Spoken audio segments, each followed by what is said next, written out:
Bonjour à tous. Aujourd'hui, dans T25 Monde, on va parler sur la reconversion monétaire au Venezuela.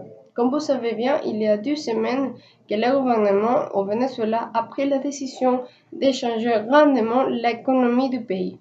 Et ça amène bien sûr toute la population vénézuélienne. Mais pour savoir plus de ce nouveau changement, on va aller sur la roue pour savoir qu'est-ce que les gens en pensent. Qu'est-ce que les Vénézuéliens de différentes caractéristiques pensent que ça va changer leur vie. Et bon, on posera des questions comme qu'est-ce que vous en pensez? Est-ce que ça améliorera votre qualité de vie? Etc. Et ici, les témoignages.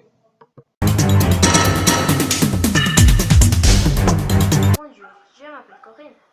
Je pense que la reconversion est une folie qu'ils ont créée pour cacher l'état de l'économie. Je suis étudiante à l'université et la reconversion m'a beaucoup touchée parce que je n'ai pas de voiture pour aller en classe et que les transports augmentent chaque semaine et que les coûts de chaque semestre augmentent aussi. Je pense que la reconversion a un effet négatif sur l'économie car les prix des choses augmentent chaque jour. Pour moi, le gouvernement doit proposer une vraie solution à cette situation qui vit le pays, afin que les Vénézuéliens puissent vivre correctement. Tout d'abord, je ne comprends pas grand-chose sur Soberano, ni comment j'ai tout changé. Je pense, je pense que le gouvernement a confondu et distrait les gens. Tout ce qui fait Maduro est faux. Il est un président terrible. Je dois attendre que les banques me versent la pension pour pouvoir acheter quelque chose à manger. Aujourd'hui, je suis allée à la banque pour obtenir la pension et ils m'ont donné ça. Ils m'ont donné ça. Je ne comprends pas, président.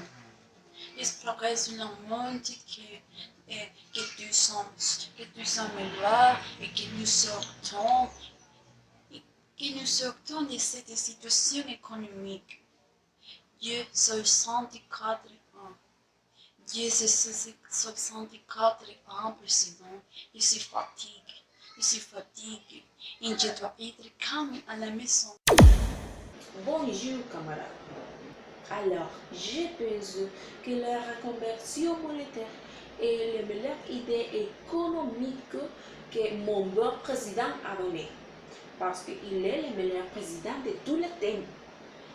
Pourquoi? Parce qu'il est préoccupé pour les paix. Il sortit toujours à la rue à demander si nous allons faire ou si nous allons nous retourner. Oui, j'aime mon président parce qu'il est à l'égard de mon commandant Chavez. Et Chavez à l'égard de mon commandant Bolivar. J'ai dit que Chavez a, parce que Chavez est vivant, il n'est pas très continu. Il ne m'avait pas. Parce que avec la conversion monétaire et l'augmentation du salaire, tout est très économique. C'est tout. Mais l'opposition fasciste et gauchiste dit qu'il y a une guerre économique.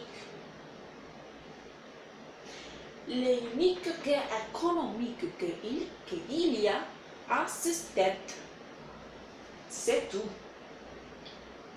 Le paix est bien. Pour moi, le paix est bien. Avec la révolution, tout est bien. Et Chavez est vivant et les patries continuent, camarades. Bonjour, camarades. Au revoir, camarades. Bonjour, je m'appelle Gina et bien, je ne les vois pas bien parce que les articles ont triplé leur prise de 1000%. Et certainement, les articles de première nécessité sont rares. De plus, de lait pour mon bébé n'est pas disponible. et je dois lui donner du carotta et du fromage, avec du fromage. Et pour le garder fort et sain. Cette situation est très difficile. L'argent est difficile à acquérir. Généralement, pour atteindre les montants journaliers nécessaires, car nous n'en avons pas assez de temps pour nous rendre à la banque. Qui temps pour nous rendre à la banque. Normalement, je dois utiliser les transports communs, car il est devenu très intéressant du manque de nombreux facteurs nécessaires au véhicule. Ils font des courts trajets, ce qui signifie qu'ils utilisent plus de vous. Hormis le fait que le paiement a plus de double. Ce qui me conduit à dépenser plus que d'habitude. Qu'est-ce que je pense? Je pense que la situation en Venezuela est terrible, qu'il n'y a pas de services basiques, que en général la crise économique est insupportable et on n'a pas vivre comme ça. Et je suis un étudiant de l'université centrale de Venezuela, alors j'étudie et je connais la crise économique et j'étudie toutes les raisons qui créent la crise économique actuelle. Et alors, je crois que honnêtement, tous les problèmes dans la crise sont liés au gouvernement. Et la corruption, le manque de liberté civile, le manque de liberté économique, et la persécution politique, et tous les problèmes qui envahissent le pays. Et la révolution a apporté beaucoup d'autoritarisme aussi et de vengeance. Par exemple, l'expropriation des entreprises privées, et ça c'est un exemple qui affecte le marché libre qu'on doit protéger. Et voilà, je pense que nous devrions réformer le système politique actuel pour changer la situation dans le pays. Oui, ça c'est les choses que je crois, que je pense. Merci beaucoup. Salut, comment allez-vous? Merci pour cette interview. Je m'appelle André-Roxy et je suis une propriétaire d'une entreprise.